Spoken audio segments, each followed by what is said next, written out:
सिनेसृष्टीतून एक दुःखद बातमी समोर येत आहे। बॉलिवूडचे प्रसिद्ध चित्रपट निर्माते नितीन मनमोहन यांचे निधन झाले आहे। काही दिवसांपूर्वीच नितीन यांना हृदयविकाराचा झटका आल्यानंतर हॉस्पिटलमध्ये उपचारासाठी दाखल करण्यात आले होते। मात्र त्यानंतर त्यांना व्हेंटिलेटरवर ठेवण्यात आले, परंतु सकाळी त्यांच्या मृत्यूची बातमी समोर आली। त्यांनी सिनेसृष्टीतील करिअरमध्ये अनेक चित्रपटांची निर्मिती केली होती।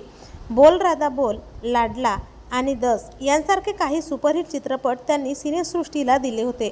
सलमान खानच्या रेडी या चित्रपटाची निर्मिती देखील त्यांनीच केली होती। मात्र त्यांची प्रकृती खालावल्यानंतर मुंबईतील कोकिलाबेन धीरूभाई अंबानी रुग्णालयात त्यांना उपचारासाठी नेले होते, परंतु त्यांची प्रकृती ही अधिकच चिंताजनक होत गेली। त्यांच्यावर उपचार करत असलेल्या डॉक्टरांची टीम प्रयत्नांची पराकाष्ठा करत होती। ते लवकर बरे होतील अशी सर्वांनाच आशा होती, मात्र अखेर त्यांनी रुग्णालयातच अखेरचा श्वास घेतला आहे। नितीन मनमोहन हे प्रसिद्ध खलनायक मनमोहन यांचे पुत्र होते। गुमनाम, ब्रह्मचारी आणि नया जमाना यांसारख्या अनेक चित्रपटात त्यांनी खलनायकी भूमिका साकारल्या होत्या।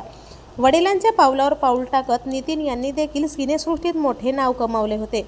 मात्र अचानक त्यांचे जाणे मनाला चटका लावून गेले आहे। तर आपल्या वायन मराठी न्यूजतर्फे नितीन मनमोहन यांना भावपूर्ण श्रद्धांजली। मनोरंजन विश्वातील असेच महत्त्वपूर्ण अपडेट्ससाठी चॅनलला अजून तरी सबस्क्राईब केलं नसेल तर नक्की सबस्क्राईब करा।